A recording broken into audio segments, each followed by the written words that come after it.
국정농단에서도 범죄 혐의 부인에서도 환상의 호흡을 보여주고 있는 박근혜와 최순실. 대통령은 지난 16일 헌법재판소에 제출한 답변서에서 최 씨가 개인적 이익을 추구했더라도 자신과는 무관한 일이라며 공모 혐의를 인정하지 않았습니다. 최순실 역시 어제 열린 재판에서 적용된 모든 혐의를 부인했습니다. 죽을 죄를 지었다던 최순실과 세 차례 담화를 통해 국민께 사죄했던 박근혜 대통령의 발언은 빈말이었던 것입니다. 어떻게든 다른 공범들에게 혐의를 떠넘기고 헌재의 탄핵 심판을 늦추려는 최순실, 박근혜의 진심이 드러난 것입니다. 신속히 차기 대선을 치러 국정 공백을 메워야 하는 상황에서 국가의 안위를 조금이라도 생각한다면 있을 수 없는 일입니다. 박근혜 대통령과 최순실이 구차하게 혐의를 부인할수록 그 말로가 더욱 비참해질 뿐입니다. 검찰에 이어 특검에서도 박근혜 최순실의 국정농단 혐의 입증을 자신한 상황입니다. 박근혜 대통령과 최순실은 모든 죄를 인정하고 선처를 요청하는 것만이 유일한 길임을 어서 깨닫길 바랍니다.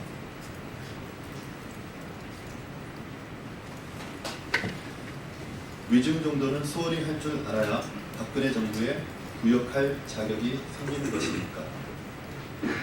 김종덕 전 장관은 박근혜, 최순실 국정농단 청문회에서 대통령이 여명숙 위원장 해임을 지시한 바가 없다고 강하게 부인했었습니다.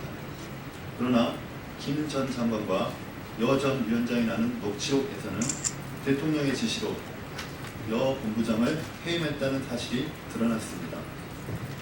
여명숙 전 위원장 해임건에 박 대통령이 관여한 증거가 드러난 것입니다. 그러자 돌연 김 전 장관은 청와대와 협의해서 결정났다며 말을 바꿨습니다. 박근혜 정권 구역자들은 말 바꾸기가 정말 특허인 것입니까? 청문회 자리에서는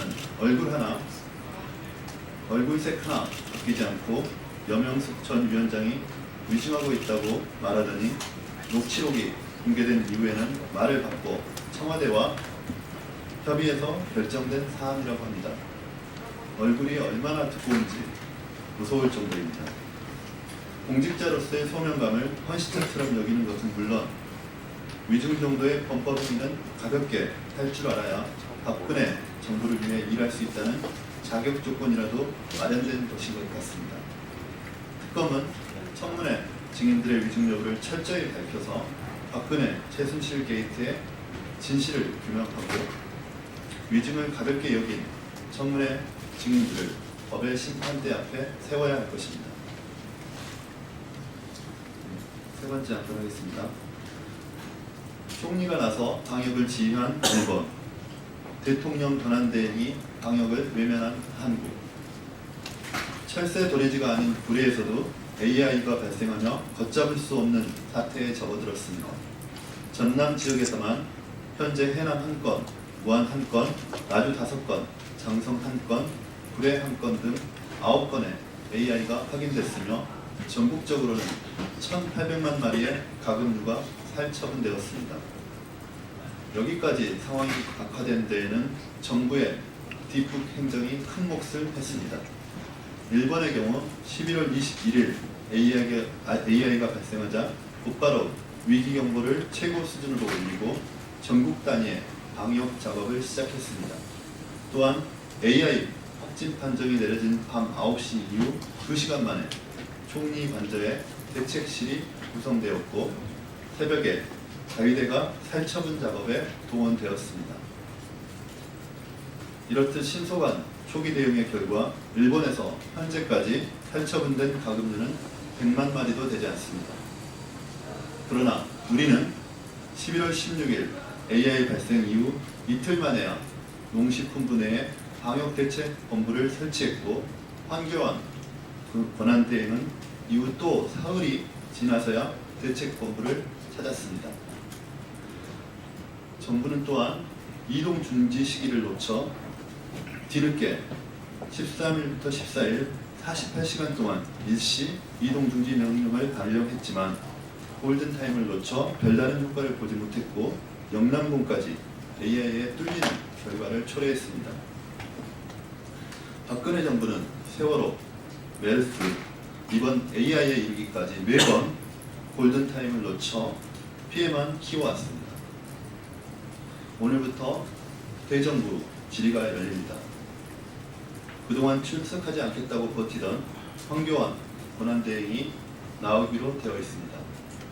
황교안 권한대행은 AI 방지 대책, 매년 반복되는 AI에 대한 근본적인 개선책, 그리고 피해를 입은 우리 농가에 대한 지원책에 대해서 구체적인 답변을 해야 할 것입니다. 또한 AI 초기 대응 실패를 인정하고 어떻게 책임을 질 것인지에 대해서도 답변을 해주시기 바랍니다. 마지막 하겠습니다.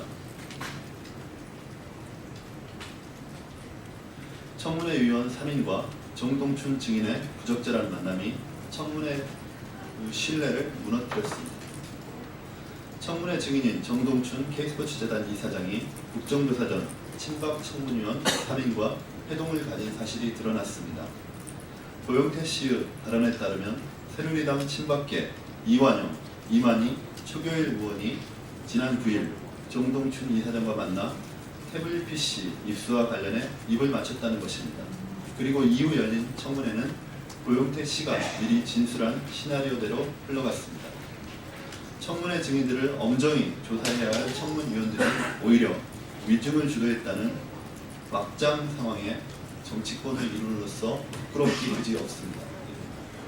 어떤 이유에서도 청문회 전에 청문회 위원과 증인의 만남은 용납할 수 없는 일입니다. 친박 청문위원 3인의 행동으로 청문회에 대한 국민의 신뢰는 크게 흔들리게 되었습니다. 친박 청문위원 3인은 완강히 위증교사 혐의를 부인하고 있지만 미리 밝혀진 사실만으로도 이완영, 이만희, 최규일 의원은 마땅히 책임을 져야 할 것입니다. 이상 마치겠습니다.